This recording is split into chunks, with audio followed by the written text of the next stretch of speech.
Hello.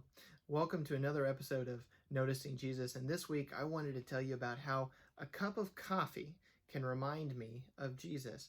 You see, every morning I typically am in the habit of having a cup of coffee. And as I have my cup of coffee, I decided that it's good to also spend some time in scripture and in prayer. And since I had already built up this habit of having a cup of coffee, I decided to just add in scripture and prayer with that. And so I begin most of my mornings with a cup of coffee and my personal time with the Lord. And I think that can be a great way of pairing that time together and spending some time with the Lord. But it's also a sense of community. See, the cup of coffee can be used in a couple different ways. This reminds me of a time a spiritual leader in my life told me that when he had a cup of coffee, he tried to only do it in the context of community. Now, what he meant by that was that anytime he had a cup of coffee, he wanted to make sure he was with other people.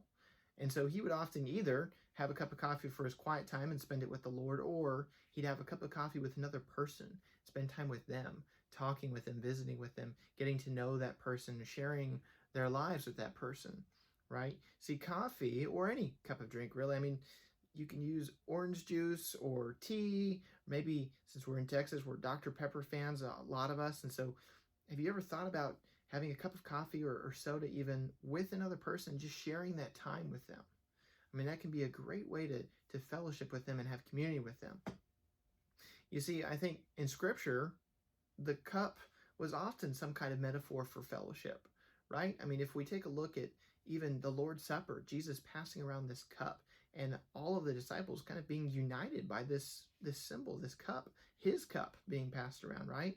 And then Jesus at the well goes and because he thirsts, he asks for a drink of the woman at the well and begins to invite her to share upon his life, right? And that's encouraging and that's important, I think. And this cup can be a symbol, I think, of us spending time with one another, investing in each other's lives. And right now, although you're quarantined, you can still spend time with people. Technology is beautiful in that sense, and we can continue to connect with one another. I mean, who are you quarantined with? Not too many of us are quarantined by ourselves. We ought to be spending some time with one another. Perhaps you're quarantined with your family. If you're a young adult, perhaps you're still living with your family. Now can be a great time to cherish that time with your family before you do move out of the house and start living this different lifestyle, right? Where you're kind of by yourself and the leader of your own home. And at that point, you might look back and miss some of these memories with your parents or your siblings. And now might be a good time to cherish that time and perhaps over a cup of coffee or Dr. Pepper as my dad would choose. So think about that. And it also reminds me of a passage of scripture in Hebrews. See, we've been going through the book of Hebrews for a long time now at First Baptist Watauga, and we just finished it. But let me take you back a little bit to Hebrews 10 that Brother Dennis preached about just a little while ago. Starting in verse 24 of Hebrews 10, it says, "And let us watch out for one another to provoke love and good works, not neglecting to gather together as some are in the habit of doing, but encouraging each other, and all the more as you see the day approaching." Now, although we can't gather physically together, we can still find ways to meet together.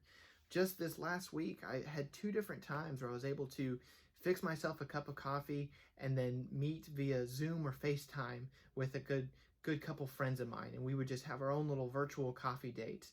And it's been pleasant to be able to do that and connect with them. And so perhaps you've got people that you want to call and you just say, "Hey, I miss you." Or perhaps you haven't even met with them in person in a few years, and now might be a great time to reconnect with other people that you miss. Young adults, you've got high school friends that you could reconnect with. Why don't you take some time this week and do that?